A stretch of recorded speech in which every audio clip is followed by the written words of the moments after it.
The night smelled of motor oil and rain when Marcus pulled his rusted Chevy into the empty street. He had just finished a double shift at the garage, hands raw from grease, mind fogged with exhaustion. All he wanted was sleep. The flashing blue lights in his rearview felt like a cruel joke.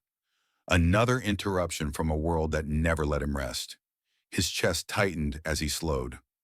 Officer Kellen's cruiser slid up behind him, sirens whining until the car stopped. Kellen stepped out with that swagger Marcus had seen before, the kind that spoke of power unearned but unquestioned. "Evening," Kellen drawled, tapping the flashlight against the car window. "Mind telling me where you're headed this late?" Marcus kept his voice calm, steady. "Just off work, officer." Going home, Kellen leaned closer, the beam of light burning Marcus's eyes. "Funny, you look nervous. Got anything I should know about?" Narration carried Marcus's dread. He had nothing, but he also knew men like Kellen didn't need a reason. They made one. "Step out of the vehicle," Kellen ordered. The night air was cold as Marcus obeyed, his boots sinking into damp gravel. He stood under the street lamp, hands visible. He had done this drill before. Polite, cautious, invisible. Kellen circled the car, whistling low, before returning with a small plastic bag in his hand. The powder inside caught the light. Marcus froze. "That's not mine," he whispered. Kellen smirked. "Of course it isn't." The cuffs were tight, biting into his wrists. Sirens echoed again as backup arrived, their radios buzzing like angry bees. The neighborhood stayed dark, curtains drawn. Nobody watched. Nobody saved him. In the blur that followed, Marcus sat in a cell, the words "possession with intent" scrawled across his charge sheet. The trial was swift, his lawyer distracted, the verdict already decided. Each gavel strike felt like another nail sealing his fate. He thought of his mother's face, streaked with tears in the gallery, and felt something inside him crack. The last thing he saw before the prison gates swallowed him was Kellen, smirking at the back of the courtroom, confident, untouchable. Marcus lowered his head and whispered to himself, "This isn't the end." The clang of the prison gates still echoed in Marcus's ears as he stepped into a world of concrete and iron. The air was thick with sweat, disinfectant, and despair. His cell was small, walls etched with names of men who had come before and never left. He sat on the thin mattress, staring at the ceiling, letting the silence press down until it felt like a second set of chains. At first, rage consumed him. He replayed that night endlessly. Kellen's smirk, the planted bag, the judge's gavel. The memory tore at him, and yet the walls absorbed his screams, returning nothing. Slowly, Marcus stopped speaking altogether. He began writing. Scraps of paper became his confessional.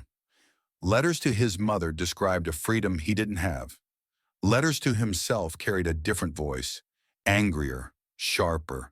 They became vows, promises that he would not die behind bars. None were sent.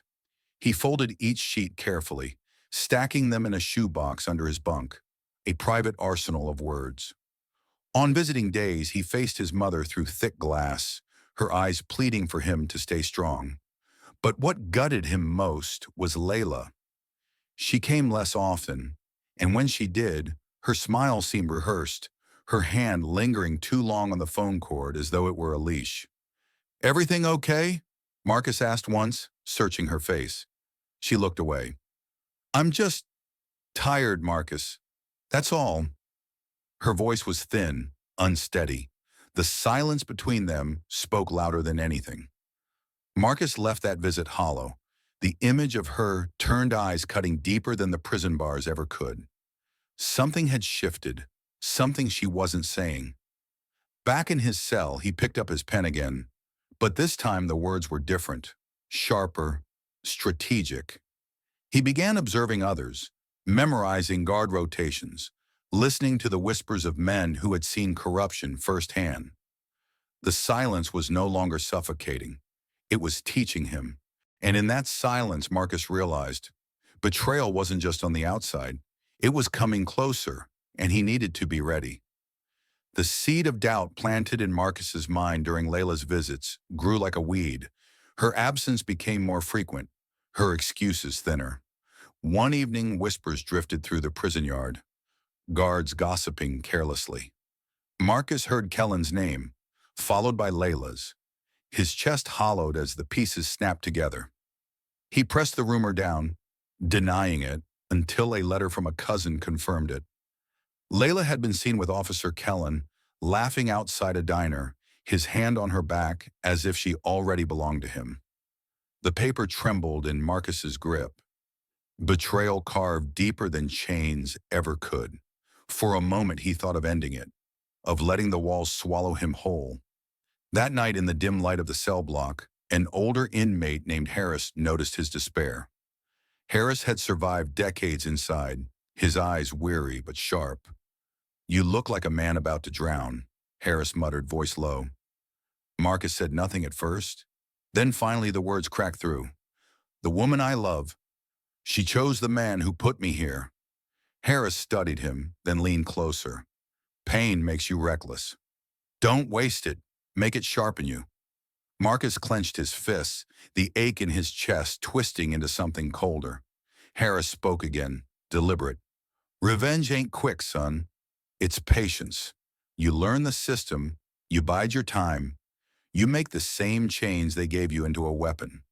The words stuck. That night, Marcus didn't crumble.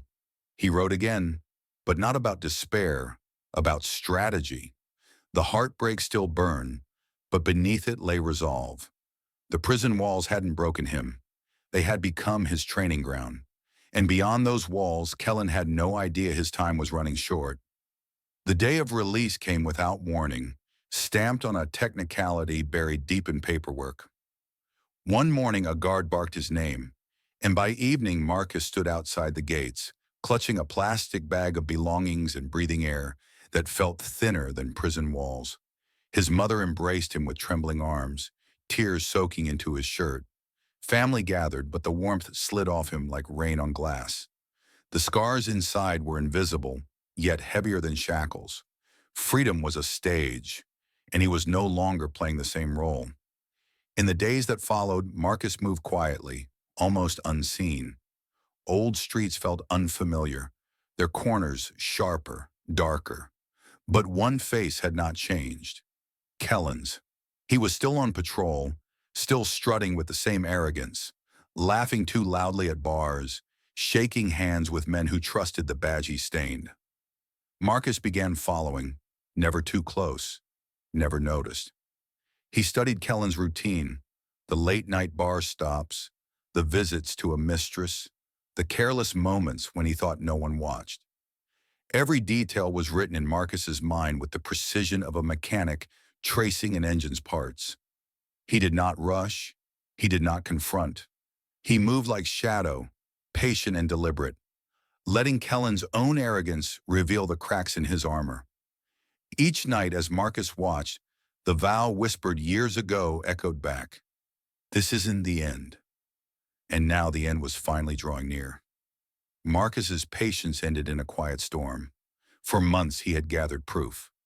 Photos of Kellen slipping envelopes of cash into his pocket. Recordings of his violent threats.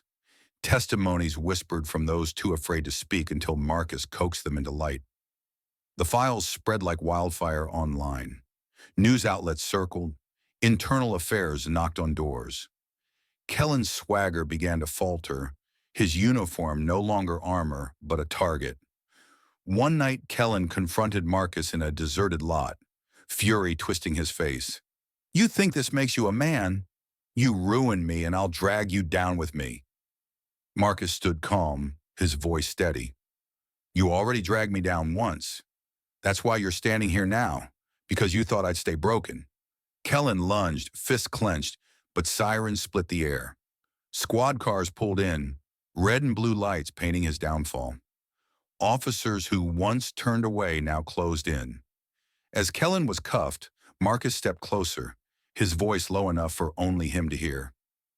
"You thought jail would break me," Marcus whispered. "You only taught me how to win." And with that, he turned away, leaving Kellen screaming into the night.